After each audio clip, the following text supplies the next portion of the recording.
سے اجاڑا یزید کو، زینب نے اس طرح سے اجاڑا یزید کو، خاتون جنگ کر نہیں سکتی تھی، خاتون جنگ کر نہیں سکتی تھی، اس لیے خطبہ کی گرفتار سے مارا یزید کو۔ بڑے احمد بی بی زینب سلام اللہ علیہا، بابا نے رکھتا سلام۔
اور یہ سعادت ہے، یہ توفیق ہے جو پروردگار عالم نے عطا فرمائی ہے۔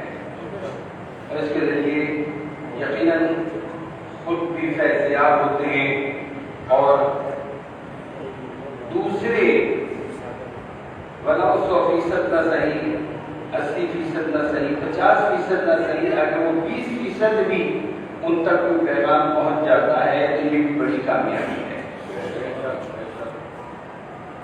دیکھیے پورے تاریخ اٹھا کے دیکھیے، جناب آدم سے لے کے اب تک جو آغاز بشریت ہوا اور سلسلہ ایک انسان سے شروع ہوا اور پھر آج اربوں انسان دنیا میں موجود ہیں، اکثریت ہو رہی ہے جس نے تن پروری کی ہے، جس نے جسموں کو زیادہ توجہ دی ہے اور جسم پر بات چڑھا ہے، جسم کے تقاضوں کو پورا کیا ہے، جسم کا آرام، جسم کا حسن، جسم کی خواہشیں، توجہ جو بھوک ہے، پیاس ہے، ٹھنڈک ہے، سردی میں گرمی ہے، اور جو جسمانی تقاضے تھے، جو جسم کے لازمات تھے، مکان چاہیے، بچھونا چاہیے، ہونا چاہیے، توجہ فرمائی، آج تصویریں کھینچ رہی ہیں، وہ سب جسم کی کھینچ رہی ہے نا، یہ سب جسم ہے۔ اکثریت ہو رہی ہے جس نے جسم کے تقاضے پورے کیے اور انسان کا وہ حقیقی پہلو کہ جو ہدف ہے اس پہلو کی جانب سے اکثریت کل بھی غافل تھی اور آج بھی غافل ہے۔ بالکل نئی مثال میں نے گزشتہ روز یہ شاید پرسوں میں مثال دی تھی، ہمارے 2 پلاٹ ہیں، ہم نے دیکھا کہ 2 پلاٹ ہیں، ایک پلاٹ ہم نے خرید دیا، برابر میں ایک پلاٹ جو ہے وہ کسی اور کا تھا، یہاں پہ پارک بننا تھا اور ہمارا پلاٹ تھا ہی نہیں، اور وہ بننا تھا پارک۔ ہم آئے، سامان لائے، بجری مسالہ بلاک سب اتروائے اور ٹھیکیدار سے کہا فٹافٹ یہاں پہ راتوں رات ہے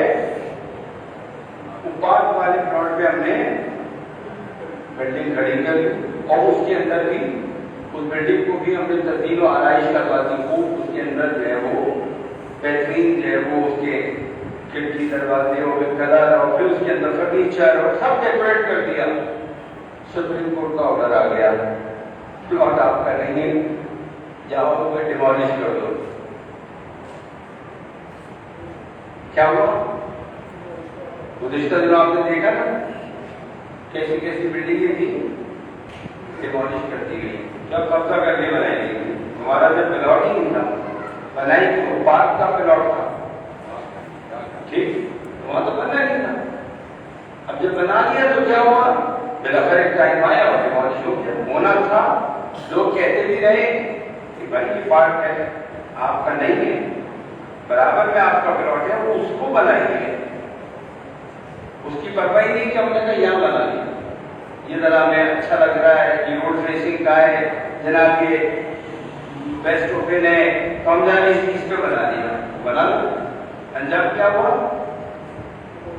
ڈیمالش ہو گیا، سارا سرمایہ، باپ، ساری زحمتیں سب ضائع ہو گئی۔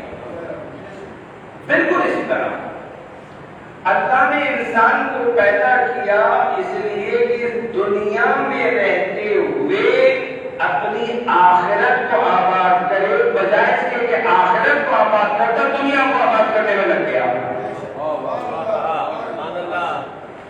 بھیجا تھا کہ اپنی روحانی پرورش کرو، اپنی روح کو کبھی کرو، بجائے اس کے کہ روح کو حسین بناتا، روحانی پرورش کرتا، روحانی تقاضوں کو پورا کرتا، روح کا تغذیہ کرتا، جسم کے تقاضوں کو، جسم کی آسائشوں کو، جسم کی پرورش کو ہمیشہ فوقیت دی۔ یعنی وہ پارک کا جو پلاٹ تھا جسے بلا خرچ چھوڑنا ہے، بلا خرچ جسے خاک میں ملنا ہے، جسے خاک میں ملنا تھا اسے سنوارتا رہا آئینے کے سامنے، اسے رگڑ رگڑ کے کنی میں لگا کے چمکاتا رہا، بلا خرچ اسے خاک میں ملنا تھا، اسے تو باقی رہنا ہی نہیں تھا، جسے باقی رہنا تھا اس کی پرواہ نہیں کی، اور جسے فنا ہونا تھا، مٹنا تھا، اس میں ساری سرمایہ گزاری کرنی۔ جب وقت آخر آیا تو ساری زحمتیں ضائع ہو گئی۔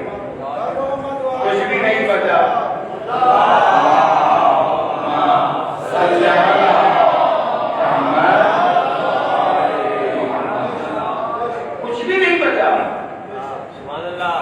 انسان غافل ہو گیا اس دنیا میں آ کر، اور اس نے بجائے اس کے لیے جو اس کی خلقت کا ہدف ہے اور جس پلاٹ پر سے کام کرنا چاہیے، اپنے وجود کے جس پہلو کو توجہ دینی چاہیے، جس کی پرورش کرنی چاہیے، جسے تقویت پہنچانی چاہیے، اس سے غافل ہو گیا۔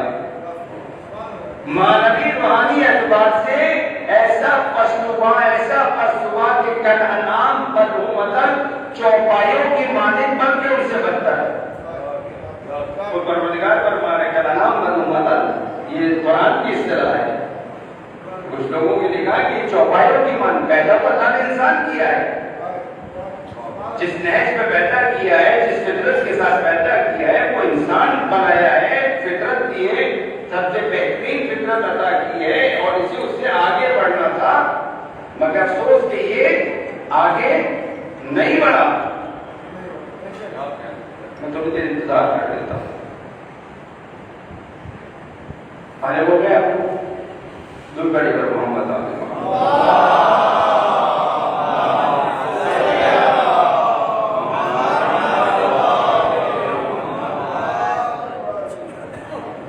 سمجھے فرمائے کہ اللہ نے جو میں بات عرض کر رہا تھا کہ انسان کو جس ہدف اور مقصد کے لیے پیدا کیا، بجائے اس کے کہ انسان اپنے آپ کو جس نہج پیدا کیا تھا وہاں سے آگے لے کے جاتا، برعکس پستی میں لے گیا۔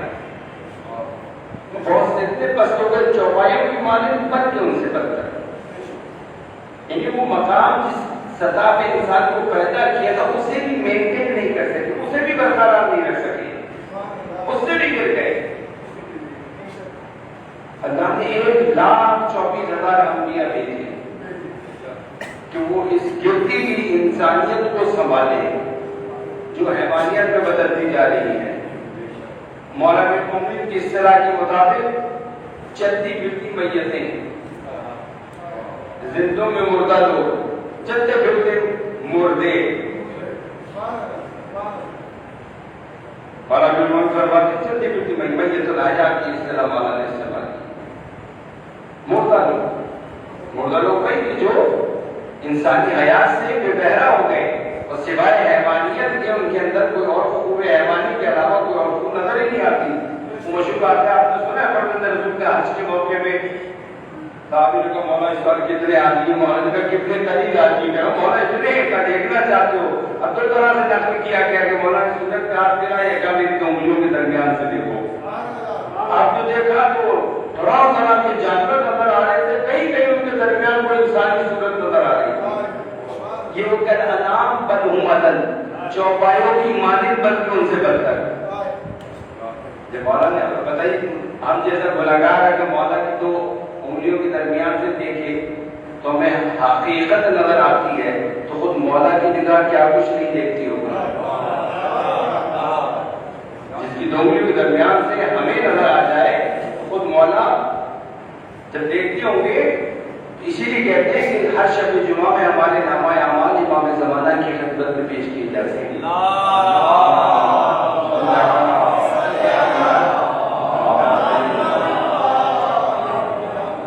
اور جب ہمارے اعمال جاتے ہوں گے تو اعمال سے مراد ہماری حقیقی ریئل صورت کچھ ٹوکریوں میں سے نظر آتی ہے۔ خدا کی پناہ کے کہیں ہماری وہ صورت مولا کے سامنے پیش کی جائے جو ہمارے اعمال پر مبنی ہے۔ خدا نہ کرے کہ ایسی وہ صورت ہو کہ جسے دیکھ کے مولا کی آنکھوں میں آنسو آ جائے کہ ہمارے چاہنے والے نے اپنے آپ کو کتنا گرا دیا، ذرا ذرا سی خواہش کے پیچھے، ذرا ذرا سے مفادات کے پیچھے کس طرح اپنے آپ کو اور ہمارے مکتب کو اور ہمارے نام کو ذلیل و رسوا کر رہا ہے۔ گھر پہ علم لگا رکھا ہے مگر اسی علم کے نیچے گلے میں لاکٹ پہن رکھا ہے، مگر اسی لاکٹ کو پہننے کے باوجود بھی نام کتنا بہترین ہمارے ناموں پہ رکھا ہوا ہے، مگر اس کے باوجود کتنی تکلیف ہوتی ہوگی مولا کو، ان سے تو کچھ چھپا ہوا نہیں ہے نا۔ دیکھیے بات کی زیادہ ادھر نہ نکل جائے، اصلی بات جو آپ کی خدمت میں نقل کر رہا تھا کہ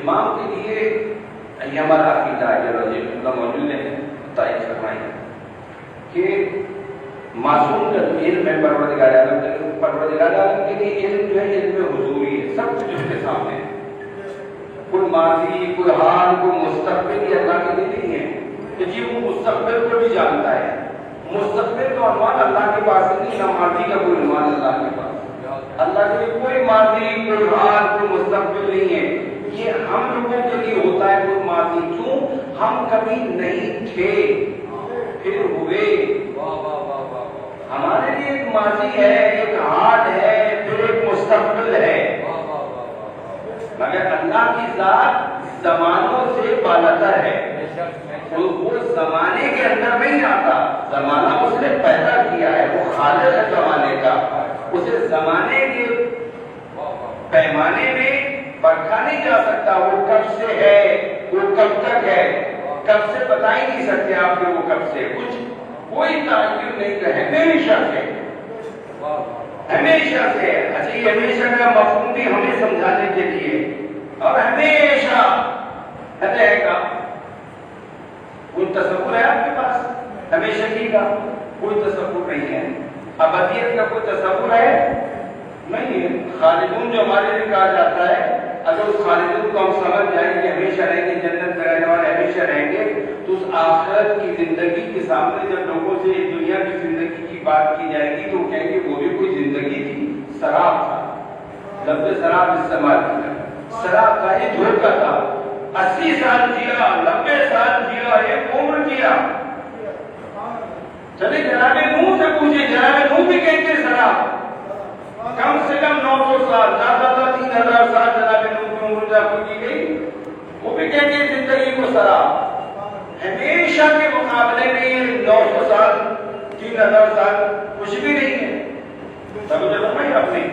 لہذا جو بات میں عرض کر رہا تھا کہ پروردگار جو ہے اس کے سامنے سب کچھ ہے، اس کا علم ایک حضوری ہے، معصومین کو جو پروردگار عالم نے علم دیا ہے وہ اس طرح ہے کہ جب وہ کسی موضوع کے بارے میں توجہ کرتے تو وہ سب کچھ حقیقت کے ساتھ اپنے ان کے سامنے ہوتا ہے، یعنی جب وہ کسی چیز پہ توجہ کرتے ہیں تو وہ سب کچھ ان کے سامنے اپنی تمام جزئیات کے ساتھ وہ علم ان کے پاس ہے، یہ علم لدنی پروردگار عالم نے علم غیبی اور معصومین کو عطا فرمایا ہے، تو معصوم یعنی جو بات میں کرتا کہ امام زمانہ کے سامنے ہمارے نامہ اعمال پیش کی جائیں گے، تو جب امام زمانہ کے سامنے ہمارے نامہ اعمال آتے ہیں تو پتہ کر وہ ہم پر توجہ کرتے ہیں تو ہماری نیتیں بھی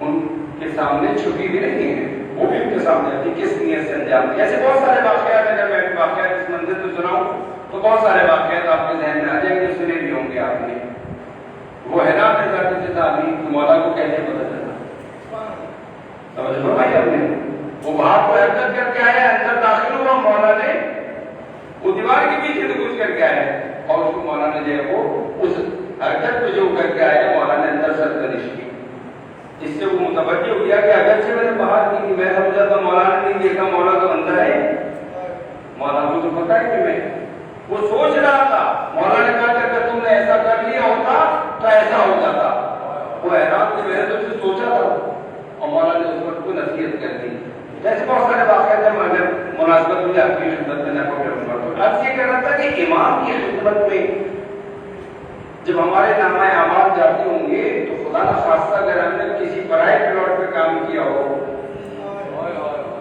اور جو اپنا پلاٹ ہے اس کو کچھ نہ بنایا ہو تو مولا کو تو دکھ ہوگا نا کہ بھیجا کس لیے تھا اور کر کیا رہے ہیں، کرنا کیا چاہیے تھا اور کر کیا رہے ہیں۔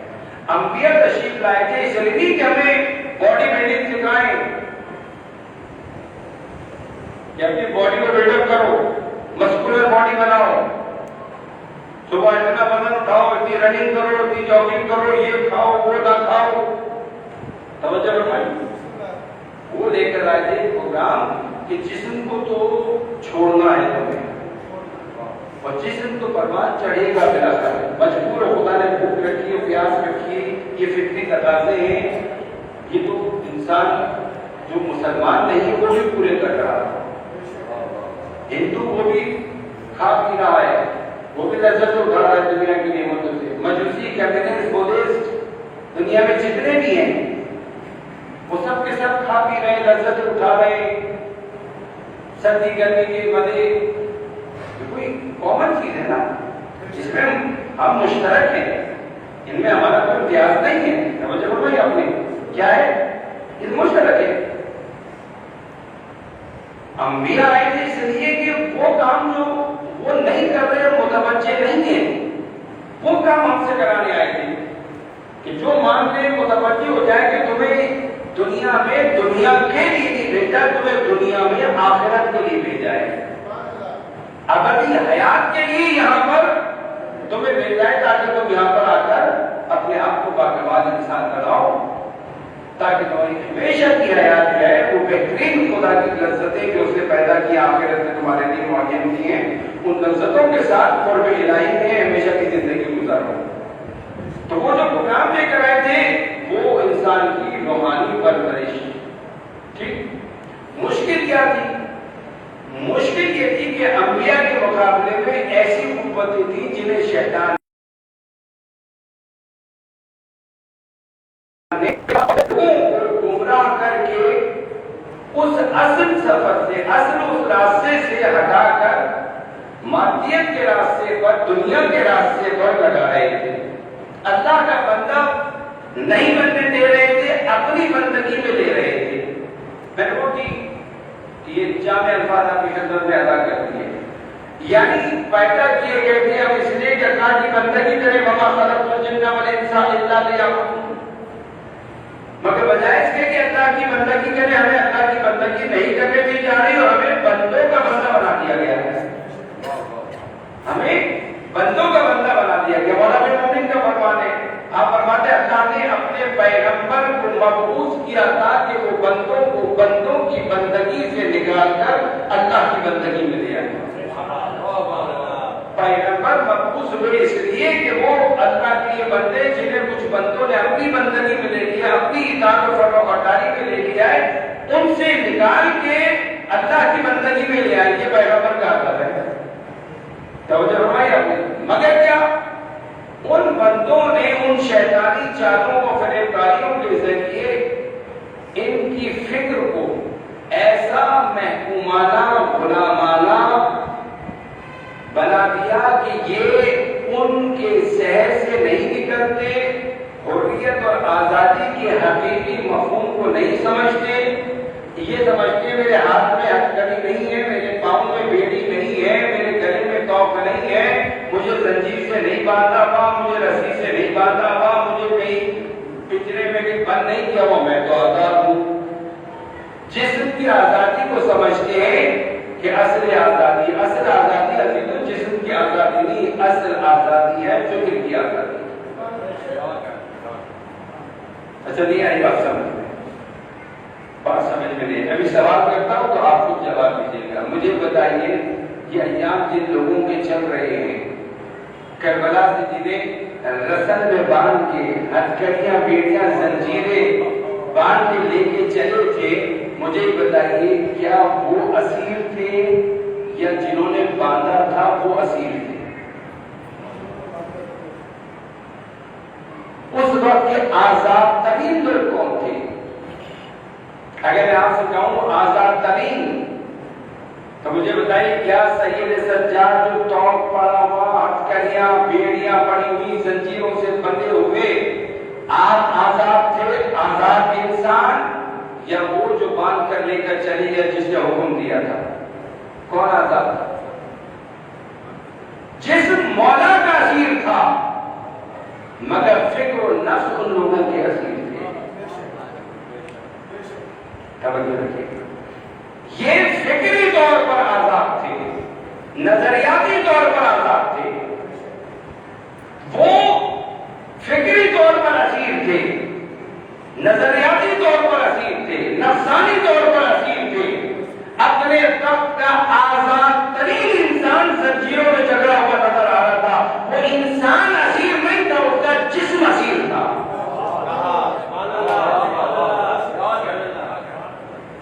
اس کے ہاتھوں میں ہتھکڑیاں تھی، پیروں میں بیڑیاں تھی، جسم زنجیروں میں جگڑا ہوا تھا، مگر اس کی فکر آزاد ترین مجاہدانہ فکر تھی.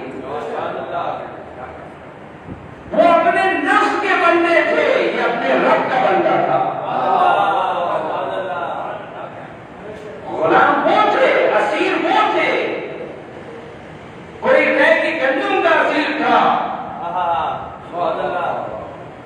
کوئی شام میں کوئی نام و اکرام کی امید لگائے ہوئے تھا، تو کہیں کی گورنری کی امیدیں لگائے ہوئے تھا. یہ اسیر لوگ تھے، خواہشات کے اسیر، دنیاوی مفادات کے اسیر. انہیں کے درمیان سے یہی سب کچھ جس کے پاس تھا، جب اس نے غور کیا، تفکر کیا، تو اپنے آپ کو آزاد کیا، ساری فکری زنجیریں توڑی، توجہ کی، تفکر کیا، سرداری کو ٹھوکر ماری، سب کو جہنم کہہ کر چلا آیا مظلوم کربلا کے قدموں میں، جہاں بھوک ہے، جہاں پیاس ہے، جہاں اگر قتل ہو جانا ہے. سمجھ گیا کہ یہاں سب کچھ ہوتے ہوئے بھی جہنم میں اسیر ہوں، اور اگر باہر چلا جاؤں بھوک اور پیاس اور قتل ہونے کے باوجود بھی آزاد ہوں.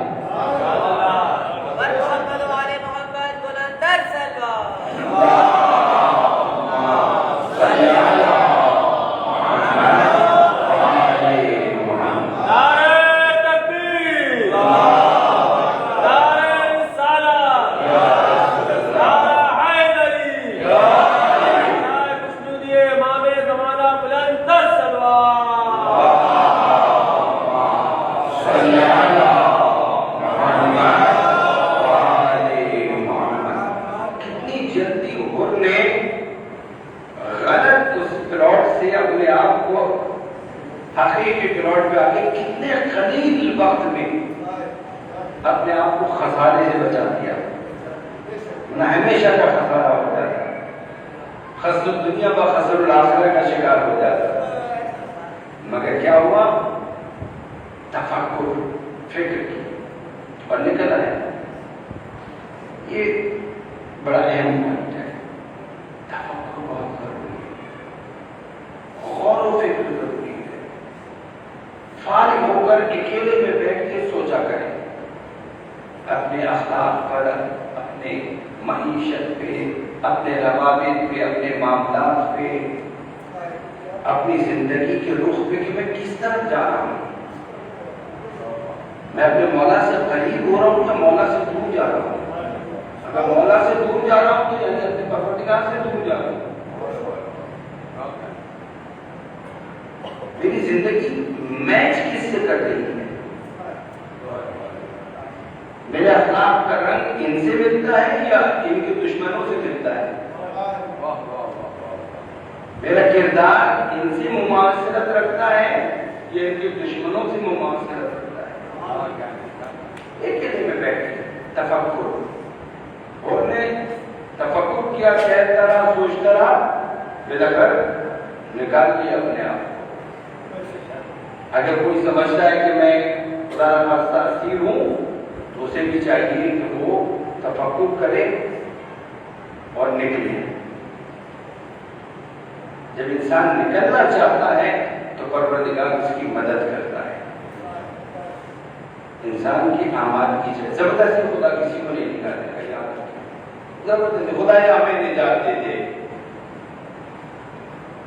یہ کہہ کے اوپر سے چھلانگ لگا دے، خدایا مجھے بچا لے. وہ یہ بچا کہہ کے خدا سے کہنے بچا لے، اوپر سے لگا رہے چھلانگ. خدا بچائے گا؟ جو بچنے کی کوشش کرے گا خدا اس کو بچائے گا نا. اور جو دعا مانگ کر 1 گھنٹے بیٹھ کے دعا مانگی مجھے بچا لے، مجھے بچانے کی ترتیب پڑی اور اوپر سے کود گیا، خدا نجات چاہیے ہی چاہیے. جس کو نجات چاہیے ہوتی ہے وہ اس نجات کے لیے جستجو تلاش اور صحیح کوشش کرتا ہے، تب پروردگار اس انسان کی مدد کرتا ہے. اور نے سوچا، سوچنے کے بعد فیصلہ کیا، فیصلہ کرنے کے بعد قدم بڑھایا. جب قدم بڑھایا تو نکل آیا. ابے معافی مانگے خلوص سے، مولا نے کہا میں نے بھی تجھے معاف کیا، میرے پروردگار نے بھی معاف کیا. سعادت بھی پائی اور سعادت بھی ایسی کہ پیشانی بھی اس کے جناب سیدہ قربان بنا. کم شرم تو نہیں ہے، اس لیے کہ اس نے جو ریسپیکٹ کی تھی، جو احترام کیا تھا، وہ یہی سوچ کے کیا تھا کہ حسین فاطمہ بنت محمد کے بیٹے ہیں. جناب سیدہ کی وجہ سے احترام کیا تھا.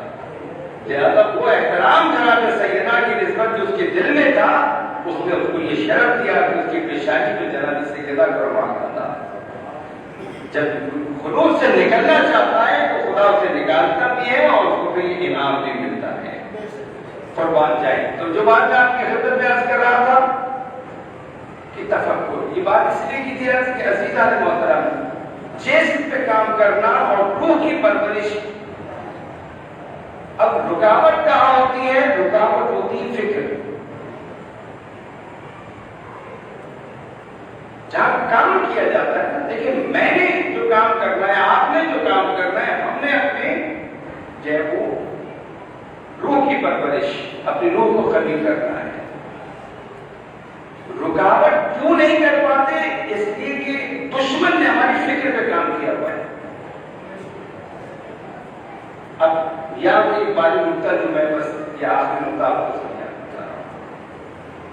انبیاء، ائمہ، قرآن، یہ سب مل کر ہمارے جسم پہ کام نہیں کر رہے، ہماری روح پر بھی کام نہیں کر رہے۔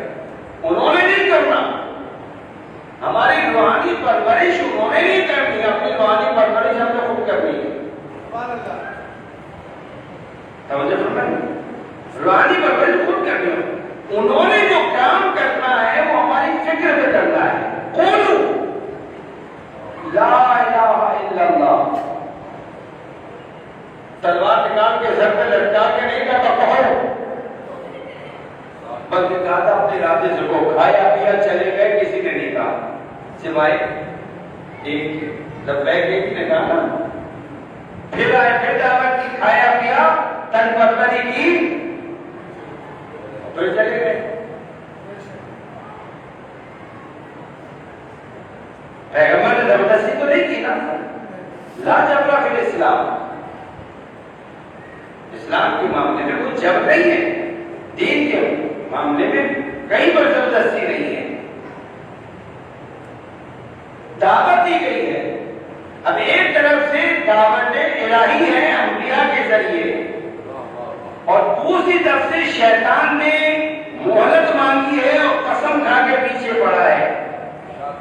نہ شیطان زبردستی کرے گا ہمارے ساتھ، نہ پروردگار زبردستی کرے گا ہمارے ساتھ۔ توجہ رکھیے گا، نہ پروردگار زبردستی کرے گا، نہ شیطان کو اللہ نے امر اختیار کیا ہے۔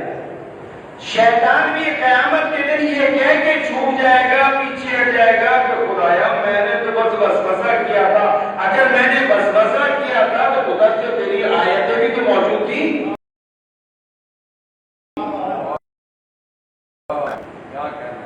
اگر میں نے کوئی دعوت دی تھی انہیں تو ادھر سے پیغمبر نے بھی تو دعوت دی تھی نہیں، میں نے بھی اگر کوئی نے فریب دینے کی کوشش کی تھی تو ادھر ان کے امام نے بھی ان کی رہنمائی اور ہدایت کرنے کی کوشش کی تھی۔ یہ تو ان کا اپنا فیصلہ ہے کہ انہوں نے تیری نہیں سنی، میری سنی، پیغمبر کی نہیں مانی، میری مانی۔ انبیاء نے بھی آ کر انسانوں کی فکر کو جھنجھوڑا اور شیطان نے بھی وسوسے انسان کو دیے، زبردستی نہیں کی۔ تو پھر کام کہاں کرنا ہے ان لوگوں نے؟ ہدایت کا سلسلہ انبیاء کی نعمتیں فکر سازی کے لیے ہے۔ یہ مجالس عظام ان کا ہدف ہے ذہن سازی۔ کچھ عرصہ پہلے، شاید 1.5-2 سال پہلے، اخبار میں ایک مغرب کی ایک رپورٹ آئی تھی، ایک ریسرچ ادارے نے اپنی ریسرچ جو ہے وہ دی تھی، اس نے کہا تھا کہ کامیاب ترین انسان وہ ہے جو فکری طور پہ اپنے بعد کوئی کم سے کم اپنے جیسا، اگر اپنے سے بہتر نہیں تو اپنے جیسا چھوڑ کے جائے۔ اور اصل کام ساری زحمتیں فکر، آپ مجھے بتائیے تو اسکول، مدرسے، کالج، یونیورسٹیز، یہ سارے ادارے کر کیا رہے ہیں؟ یہ سارے ادارے کیا کر رہے ہیں؟ ذہن بنا رہے ہیں، فکر بنا رہے ہیں، ذہنی صلاحیتوں کو بڑھا رہے ہیں، ذہنی صلاحیتیں قوی کر رہے ہیں۔ اسے مجاز کر رہے ہیں. اب آئیے انبیاء ائمہ علیہ السلام کی تاکیدات موجود ہیں. اس فرزند رسول نے فرمایا اپنے بچوں ہماری تعلیمات سے ان کے قلب و افکار کو، ان کے ذہنوں کو روشن و منور کرو، اس سے پہلے کہ اجانب اغیار اپنی افکار ان کے دلوں میں اور ذہنوں میں ڈالتے ہیں. اگر تم نے دیر کر دی تو دشمن تمہارے بچوں کے ذہنوں کو اپنی تحریروں سے بھر دے گا. اس سے پہلے کہ وہ کچھ لکھے تمہارے بچے کے ذہن میں، تم اس سے پہلے بچے کے ذہن میں ہماری تعلیمات و فرامین کی تحریریں لکھ ڈالو. توجہ فرمائی آپ نے؟ یعنی ہمیں ٹارگیٹ دیا کہ غافل مت رہو، دشمن تمہاری موجودہ اور آنے والی نسلوں کو آزاد نہیں چھوڑے گا. آج اس موبائل کے ذریعے، اس ڈیوائس کے ذریعے دشمن جو کام کر رہے ہیں، حتیٰ تعلیمی نصاب کے ذریعے بھی کامیاب ہو گئے کہ نصاب میں تبدیلی کر کے وہ تمام جو وہ مطالب چاہتے ہیں وہ ہماری موجودہ اور آنے والی نسل کے ذہن میں داخل کرنے کی کوشش کر رہے ہیں. نہ انہوں نے کوئی ڈاکومنٹری چھوڑی، نہ انہوں نے کارٹون چھوڑے، نہ ڈرامے، نہ فلمیں، نہ ہی کوئی آپ کے آرٹیکل طرح طرح کے جو آتے ہیں، اسی طرح ناولز، کہانیاں، جو چیز اٹھا کر دیکھ لیں ہر ایک کے اندر آپ کو وہی باطل افکار نظر آئیں گی. باطل احساسات کو ابھارنے کے لیے، حیوانیت کی طرف لے جانے کے لیے، خدا کی بندگی سے نکالنے کے لیے رسالے اٹھائیے اس میں وہی، موبائل اٹھائیے اس میں وہی، چینل کھولیے اس میں وہی، پروگرام بڑا چاہ رہا ہے بیچ میں وقفہ آیا تو پھر وہی. توجہ فرمائے اپنی پوری جنگ ہے. اسلام وہ دین ہے کہ جو انسان کو من حیث انسان کمالات کی منزلیں طے کروانے کے لیے اللہ کی جانب سے آیا. اور قرآن وہ اللہ کی آخری کتاب ہے کہ جسے قیامت تک آنے والے آخری انسان کو بھی باکمال بنانے کے لیے نازل کیا گیا. قرآن کی طاقت اور قوت اگر یہ بوسیدہ جو ہے وہ کاغذ کے ساتھ یا رکھا ہوا ہے، لوگ اس کو بوسیدہ کاغذ کو دیکھتے ہیں، کاغذ بوسیدہ ہو گیا میرے بھائی، قرآن بوسیدہ نہیں ہوا ہے. قرآن کے مطالب بوسیدہ نہیں ہوئے. ان سے زیادہ پاورفل مطلب دنیا کے کسی مکتب کے پاس نہیں ہے. اس سے زیادہ طاقتور کلام کسی کے پاس نہ ہے نہ کبھی ہو سکتا ہے. کائنات اتنی باعظمت کائنات کو پیدا کرنے والے کا کلام ہے، تم نے کاغذ میں لکھ لیا ہے. کچھ لوگوں نے اپنی میموری میں اسے محفوظ کر لیا ہے، حفظ کر لیا ہے. کسی نے چپ کے اندر، کسی نے نیٹ پہ رکھا ہوا ہے، کسی نے کیسٹ پہ، کوئی آڈیو کیسٹ پہ رکھتے تھے، سی ڈی کے اندر رکھا. یہ تو رکھنے کی طریقے وہ سیدھا تو ٹوٹ، سی ڈی ٹوٹ جاتی ہے، میموری کارڈ کرپٹ ہو جاتا ہے، کاغذ وہ سیدھا ہو جاتا ہے. مگر کلام الہی کبھی وہ سیدھا نہیں ہوتا. کلام الہی کبھی کرپٹ نہیں ہوتا. اس کی طاقت، اس کی قوت جیسی اس وقت تھی جب نازل ہوا تھا ویسے ہی آج ہے، ویسی ہی قیامت تک رہے گی.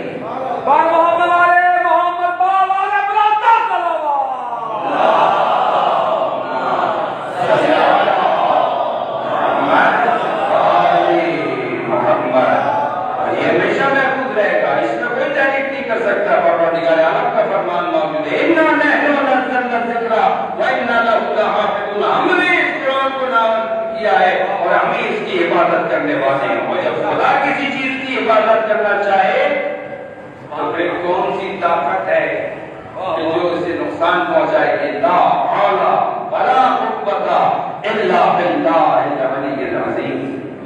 کوئی طاقت ہے، کوئی قوت ہے جو خدا کے مقابلے میں ٹھہرے؟ مخلوق پہ اتنا دم خم ہے کہ اپنے خالق کے مقابلے میں چاہے؟ تصور نہیں ہے. اور جب خدا نے اس کے تحفظ کا وعدہ کیا ہے تو اس قرآن کو ہمیشہ باقی رہنا ہے. یہ قرآن ہمیشہ باقی رہے گا. اگر قرآن باقی رہے گا تو پیغمبر جاتے جاتے بھی فرما کے گئے انی تارک فیکم الثقلین کتاب اللہ وعترتی ما ان تمسکتم بہما لن تضلوا بعدی وانہما لن یفرقا حتی یرجع الی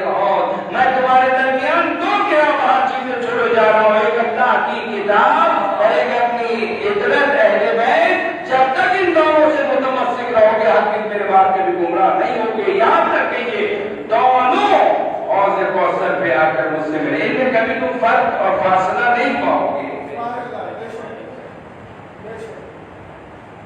اگر قرآن ہے تو اس کے ساتھ ساتھ اہل بیت بھی ہیں۔ اگر قرآن باقی رہنے والا ہے تو اہل بیت بھی باقی رہنے والے ہیں۔ اگر قرآن طاقتور ہے تو اس کے معنی ہے کہ اہل بیت بھی طاقتور ہے۔ اگر قرآن ایک جامع پروگرام رکھتا ہے تو یقین ہے کہ پھر اہل بیت کے بعد بھی کوئی جامع پروگرام ہے۔ اور اگر بات کو اور مختصر کر دوں، جسے مولانا مومنی نے جنگ صفین کے میدان میں اظہار فرمایا کہ جب مولا نے اپنے سپاہیوں سے کہا کہ آگے بڑھو، انہوں نے کہا مولانا یہ تو قرآن ہے، ہم قرآن سے جنگ نہیں کر سکتے۔ اس پر مولا نے فرمایا انا قرآن الناطق، میں بولتا ہوا قرآن تمہیں حکم دے رہا ہوں، آگے بڑھو۔ یہ قرآن صامت ہے تو یہ قرآن ناطق ہے، انہیں باقی رہنا ہے۔ یہ خدا کا نظام ہے۔ میں انشاءاللہ کل آپ کی خدمت میں تفصیل سے عرض کروں گا۔ بنیادی بات آپ کی خدمت میں عرض کرتی، خدا نے اس کتاب کو نازل کیا، اس کتاب کا ہدف اور مقصد ہے انسان کی فکر سازی۔ جب فکر سازی اس کے معنی ہے کہ قرآن کے اندر نظریہ ہے، نظریہ حیات ہے، قرآن کے اندر رہنمائی ہے، ہدایت ہے، اخلاق کے اعتبار سے، معیشت کے اعتبار سے، سیاست کے اعتبار سے، سخاوت کے اعتبار سے، وَلَا رَتِّن وَلَا يَابِسٍ إِلَّا فِي كِتَابٍ مُبِينٍ، کوئی خوشبو ایسا نہیں جس کا ذکر اس کتاب کے اندر موجود نہ ہو۔ البتہ بسم اللہ الرحمن الرحیم، الف لام میم ذالک الکتاب لا ریب فیہ ھدی للمتقین۔ الف لام میم یہ وہ کتاب ہے جس میں کسی شک اور شبہ کی گنجائش نہیں ہے۔ ھدی للمتقین، یہ پرہیزگاروں کی ہدایت کرتی ہے۔ جو لوگ اپنے آپ کو آلودہ رکھتے ہیں وہ اس کتاب سے ہدایت حاصل نہیں کر سکیں گے۔ اگر اس کتاب سے ہدایت حاصل کرنی ہے تو ہاتھ اٹھانا ہوگا۔ اس کی بڑی سادہ سی مثال، تم گاڑی چلانا چاہتے ہیں تو ایکسیلیٹر دیے جائیے آپ، مطلب بھائی اگر ایکسیلیٹر دے رہے ہو، گاڑی چلانی ہے آپ کو تو بریک سے پاؤں اٹھانا پڑے گا۔ بریک پہ بھی پاؤں رکھا رہے اور خوب ایکسیلیٹر دے اور گاڑی چلے تو ایسا ہو نہیں سکتا۔ اگر چاہتے ہیں کہ ایکسیلیٹر دے کر آپ فائدہ حاصل کریں تو یہ ممکن نہیں ہے۔ توجہ فرمائیے آپ نے، یہ ممکن نہیں ہے۔ آپ کو بریک پہ سے پاؤں اٹھانا پڑے گا، یعنی کیا گناہوں سے آپ کو ہاتھ اٹھانا پڑے گا، نافرمانیوں سے ہاتھ اٹھانا پڑے گا، تب کہیں جا کر آپ اللہ کی اس کتاب کو سمجھ سکتے ہیں۔ آلودہ نفس کے ساتھ آپ اس کتاب سے ہدایت حاصل نہیں کر سکتے۔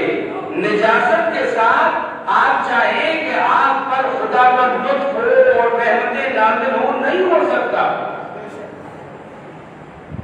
نماز پڑھنے کے لیے طہارت شرط ہے، جاتے نہیں جاتے ہم اپنے آپ کو پاک و پاکیزہ کرتے ہیں، کپڑے پاک پہنتے ہیں، کیوں؟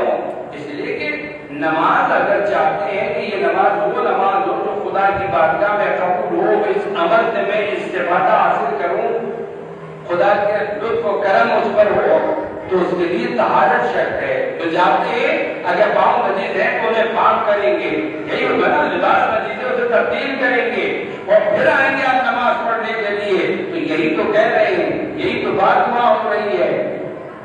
خدا للمتقین، قرآن سے اگر استفادہ کرنا چاہتے ہیں تو پہلے اپنا ہاتھ گناہوں سے اٹھانا ہوگا، نافرمانیوں سے ہاتھ اٹھائیں گے، تب کہیں جا کے اس کتاب سے ہدایت حاصل کر سکتے ہیں۔ یہ کتاب آئے اور کسی کتاب ہے یہ ہمیں متقی بنائے نہیں، نہ قرآن ہمیں متقی بنا سکتا ہے، نہ علی ابن ابی طالب ہمیں متقی بنا سکتے ہیں۔ اگر ایسا ہوگا تو پیغمبر سب کو متقی مکے میں بنا دیتے، 13 سال تک آپ کو پتھر کھانے کی اور الزام کھانے کی ضرورت ہی نہیں تھی، اور آگے میں ہجرت کرنے کی کوئی ضرورت ہی نہیں تھی، پیغمبر سب کو بنا دیتے۔ اپنے خاندان والوں کو نہیں بنا سکے، اپنے سگے چچا کو نہیں بنا سکے، جب پیغمبر نہیں بنا سکے تو قرآن کیسے بنائے گا؟ زبردستی قرآن متقی نہیں بنائے گا۔ گناہوں سے ہاتھ ہمیں اٹھانا ہے، دعوت دی ہے پروردگار عالم نے، اسی لیے قرآن میں کہا ہے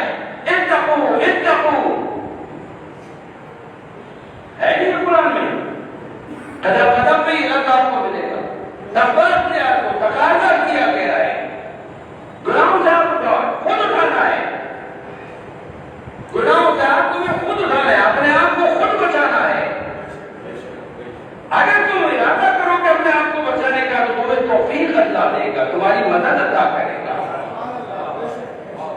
جیسے کسان بھائی پروردگار کہ تم ایک دانہ گندم کا دو بو زمین میں, اس پہ 700 دانے میں تمہیں دوں گا. اب ایک دانہ تمہیں بونا پڑے گا, پہل تمہیں کرنی پڑے گی, پہلا قدم تم نے اٹھانا ہے. تم نے ارادہ تمہارا ہے, تبھی تمہیں سزا بھی ملے گی. سزا اسی بات کی ہے, انعام اسی بات کا ہے, جنت اسی بات کی ہے کہ تم نے کیا ہے. اگر اللہ تمہیں متقی بنائے گا تو جنت بھی تمہاری تھوڑی ہوگی. تم نے کیا کیا, اللہ نے بنایا تمہیں. اس بات پہ کوئی ہندو ہے اسے سزا ملے گی نہیں, اس بات کو سزا نہیں ملے گی وہ ہندو ہے, اس لیے کہ اللہ نے جو ہندو کے گھر میں پیدا کیا اس لیے وہ ہندو ہے. اور آپ چاہیں کہ جی میں مومن ہوں مجھے جزا ملے, نہیں, آپ مومن کے گھر اللہ نے آپ کو پیدا کیا. اس بات پہ کہ آپ مومن گھر میں پیدا ہوئے آپ کو جزا ملے نہیں, اپنی مرضی سے تھوڑی ہوئے بھائی, اللہ نے پیدا کیا. اس بات کا کوئی انعام تھوڑی ملے گا, اس بات کی کوئی جزا تھوڑی ملے گی کہ مومن گھرانے میں پیدا ہوں, اپنی مرضی سے نہیں پیدا ہوں, اس کی جزا نہیں مل رہی. وہ ہندو گھرانے میں اپنی مرضی سے پیدا نہیں ہو, اس بات کی اسے کوئی سزا بھی نہیں ملے گی. آج جب شعور کے منزل پہ پہنچ گیا اگلے بات آپ تک پہنچا دی, چاہے وہ قرآن ثابت ہو یا قرآن ناطق. مولا امیر المومنین بھی کسی کو متقی نہیں بنائیں گے, زبردستی نہیں بنائیں گے. مولا نے دعوت دی ہے, اللہ نے ایک اطاعت کرنے کا حکم دیا ہے. عجیب دعوت تو رسول کو اپنے لفظ میں امام ہو یا قرآن. رسول خدا نے حدیث میں نبی پڑھی کیا فرمایا, ما ان تمسکتم بہما, جب تک تم ان دونوں سے متمسک رہو گے, یہ نہیں کہ جب تک ان دونوں کا تم پر سایہ رہے گا, لیکن تم ان سے متمسک رہو گے, یعنی تمہیں تمسک کرنا ہے, تمہیں پکارنا الہی و ربی منزل غیرک, تمہیں پکارنا ہے. یاد مدد تم کہتے ہو, یا مولا امیر المومنین تم کہتے ہو نا, یا علی مدد, تمہیں پکارنا پڑتا ہے. انیشیٹو تمہیں لینا ہے, قدم تم نے اٹھانا ہے, سوچنا تم نے, فیصلہ تم نے کرنا ہے, نکل کے اس لشکر سے لشکر میں تم نے آنا ہے. توجہ کہ بات بڑی کلیئر ہے, ساری جنگ اسی بات کی ہے, ساری لڑائی اسی بات کی ہے. اللہ کے بندوں کو اس بدبخت شرابی نے زانی میں اپنا بندہ بنا دیا تھا, ایسا بنا دیا تھا کہ مدینے کے رہنے والوں نے جنہوں نے اللہ کے رسول کی بیعت کی تھی انہوں نے بھی اس زانی شرابی کی بیعت کر لی تھی. پھر تو حسین جیسا نبی کا نواسہ جب یہ دیکھے گا کہ بات یہاں تک پہنچ گئی, مسئلہ حسین ابن علی کا نہیں تھا, ورنہ حسین ابن علی کے تو بڑے راستے موجود تھے, لوگوں نے مشورے بھی دیے تھے, اور یہاں چلے جائیے, وہاں چلے جائیے, ادھر آپ کے بابا کے چاہنے والے ہیں, عراق میں جائیے گا. سب امام حسین کی فکر کر رہے تھے, سب کو امام حسین کی فکر تھی, مگر امام حسین کو کس کی فکر تھی؟ اگر حسین کی فکر سب کو تھی تو صرف حسین ہی کو حسین کی فکر نہیں تھی.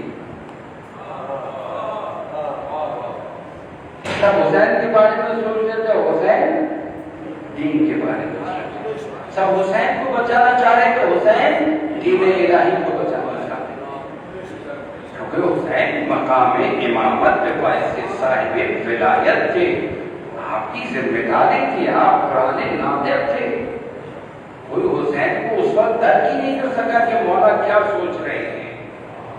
ہاں بہن جانتی تھی, کیونکہ دونوں نے ایک ہی آغوش میں پرورش پائی ہے. عصمت کے ایک بلند درجہ ہے کہ جو جناب زینب سلام اللہ علیہا کے پاس تھا, وہ درجہ عصمت کا جو جناب سیدہ سلام اللہ علیہا کے پاس ہے وہ درجہ جدا ہے, مگر اس کے قریب قریب جناب زینب کا بھی عصمت کا بڑا بلند مقام ہے, مگر وہ مقام جو جناب سیدہ کے پاس ہے وہ جدا ہے. یہ بحث سے کھلا جاتا ہے. عالمہ غیر معلمہ تھی, شریکت الحسین کہلائی ہیں آپ, خوب جانتی تھی. کوفے کی عورتوں کو دین سکھایا عائشہ نے, آپ جانتے کہ میرا بھائی کیا سوچ رہا ہے میرے بھائی کے. میں اور آپ آج امام حسین کا جملہ پڑھتے ہیں, سنتے ہیں, غور و فکر کرتے ہیں, سمجھنے لگتے ہیں کہ مولا کیا کہہ رہے ہیں. تو اس وقت کیا شہزادی نہیں سمجھتی کہ میرا بھائی کیا کہہ رہا ہے؟ زینب جیسی فقیہہ بہن علی کی بڑی بیٹی خوب جانتی تھی حسین کس فکر میں ہے, حسین کو کس چیز کی پرواہ ہے.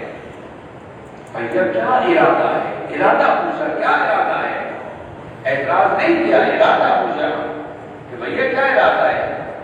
اور جب دیکھا کہ بھائی مدینہ چھوڑنا چاہتا ہے تو کیوں, کیسے, کچھ نہیں پوچھا, اپنے آپ کو تیار کرنا شروع کر دیا.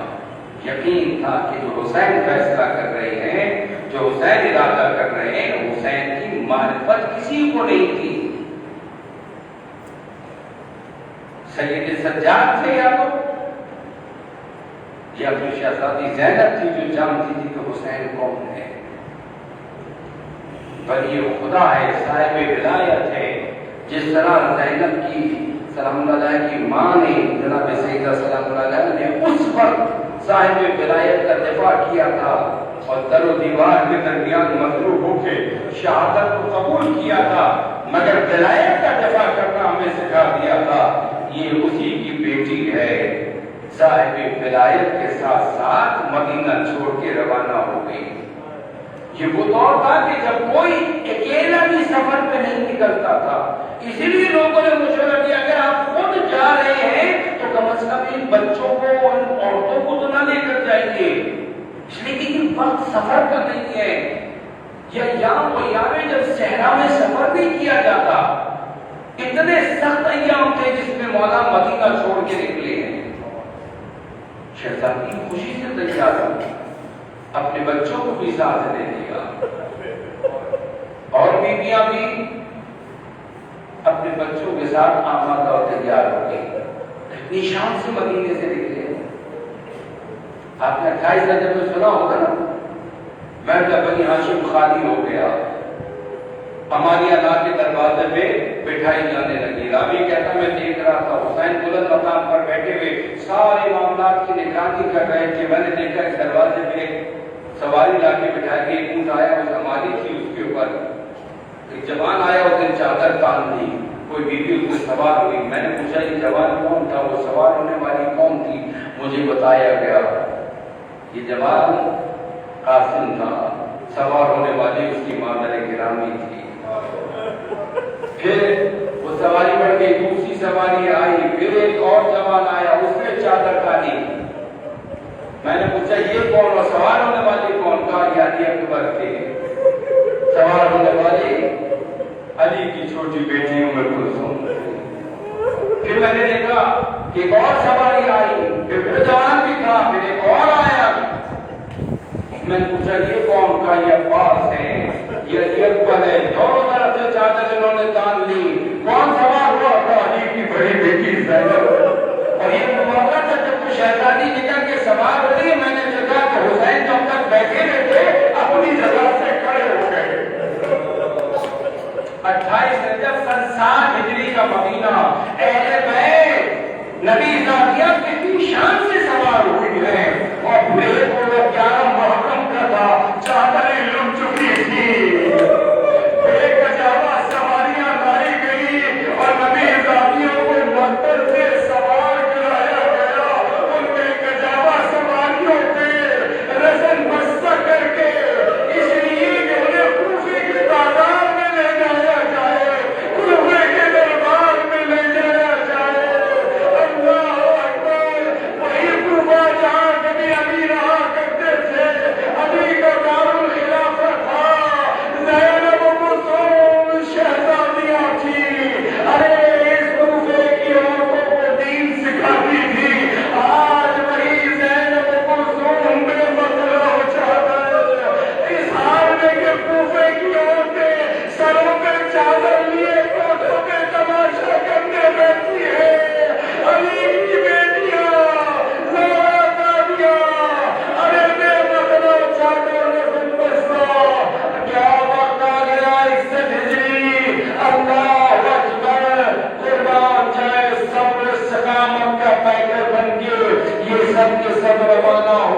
مصیبتوں کو گزار دیا، اگلی منزلیں آ گئی، عجب منزل تھی۔ بس میں کوفے کی ایک منزل ذکر کر کے آپ کی آج کی سی عبادت کو اختتام پہ پہنچاؤں۔ کہتے کوفے کے بازار میں جب پہنچے، شہزادی نے عجب منظر دیکھا۔ تفصیل سے آپ سن چکے ہوں گے ایام کے اندر، میں صرف اشارہ عرض کروں گا۔ عجب منظر تھا، کچھ لوگ شادیاں بجا رہے تھے، تب بجا رہے تھے، اور کچھ لوگ پیچھے کھڑے ہو رہے تھے، کچھ رو رہے ہیں، کچھ خوشیاں منا رہے ہیں، کوئی اوپر سے پتھر مار رہا ہے، کوئی آ کے چادر دینے کی کوشش کر رہا ہے، ارے کوئی دکھا کر پانی پی کر زمین پر پیاسے بچوں کے سامنے پھینک رہا ہے، اور کوئی کھجور کے خرما کے دانے دے رہا ہے۔ عجب فضا تھی کوفے کی، سمجھ میں نہیں آ رہا تھا، عجب کوفے کا مزاج تھا۔ شہزادی کو ایک مرتبہ جلال آیا، آپ نے ایک مرتبہ کوفی بے وفائی کرنے والے لوگ کہ جنہوں نے خط لکھ کر بلایا تھا اور پھر اس مظلوم کا ساتھ نہیں دیا، بیوی نے ایک مرتبہ بلند، یہاں تھی وہ کرامت وہ مقام شہزادی کا۔ اللہ اکبر، اللہ اکبر۔ اس بڑے بازار میں جہاں شادیاں بج رہے تھے، جہاں لوگ طرح طرح کا شور مچا رہے تھے، ایک مرتبہ بیوی نے فرمایا اس کو خاموش ہو جاؤ۔ راوی کہتا میں نے دیکھا جانور کے گلے میں پڑی ہوئی گھنٹیاں بھی بجنا بند ہو گئی، سب کچھ خاموش ہو گیا۔ ایسی کرامت کی بیوی کی آواز میں بالکل خاموش ہو گئے۔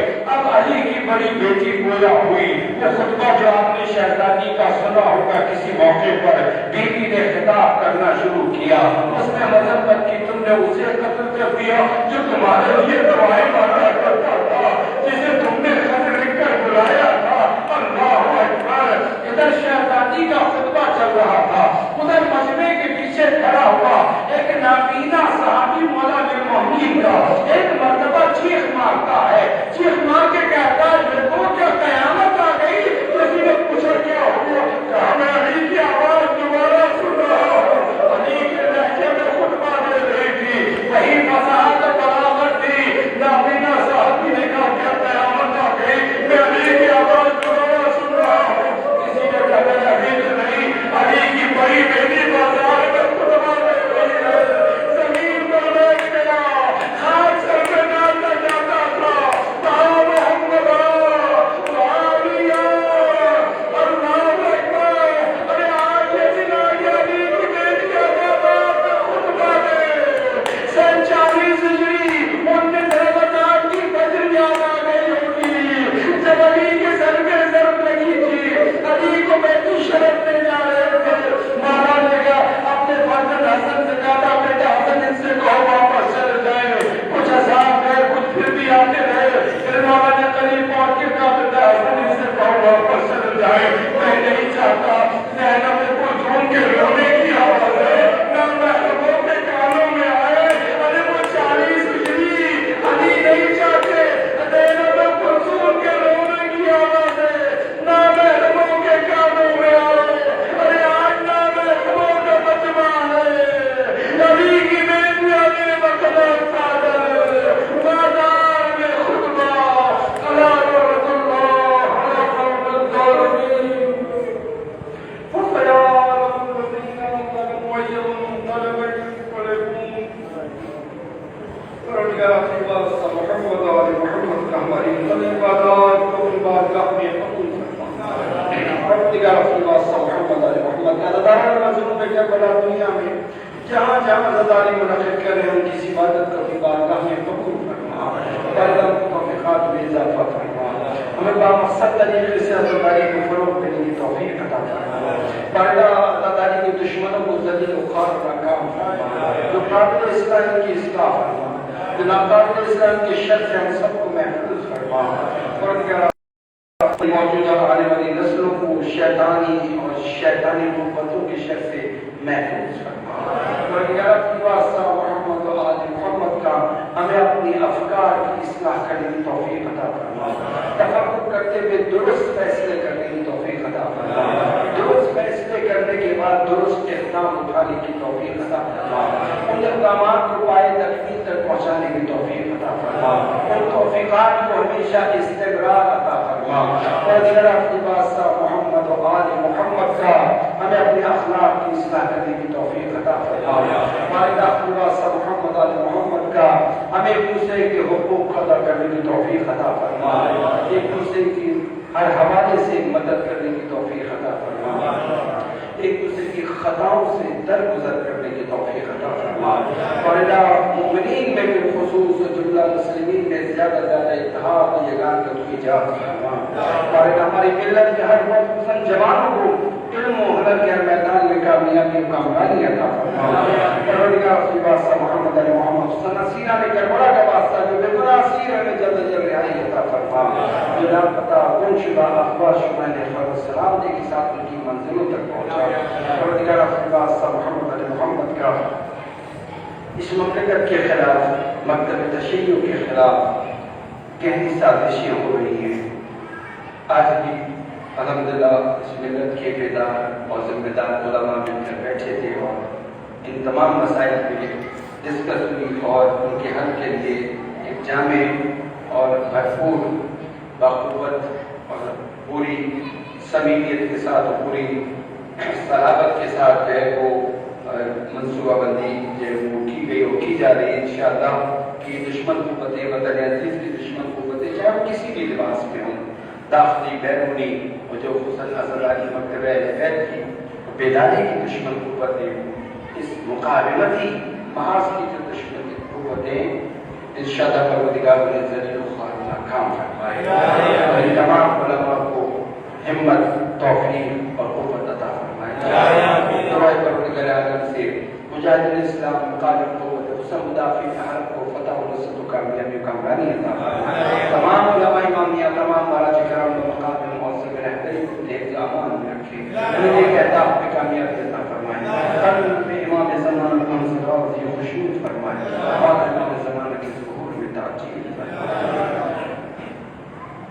پروردگار واسطہ محمد و آل محمد کا وہ افراد کی جن کے بارے میں سن رہے ہیں جو لاپتہ ہے اور خدا نخواستہ ان میں سے کوئی اس دنیا میں نہیں رہا ہے اور اس کی خبر ابھی تک اس کے لواحقین نہیں ہے. اور اللہ ان کے متعلقین کو, لواحقین کو اس خبر کے لیے اپنے آپ کو عمل کرنے کی اور صبر کرنے کی توفیق عطا فرمائے. اور امام زمانہ کے تعجیل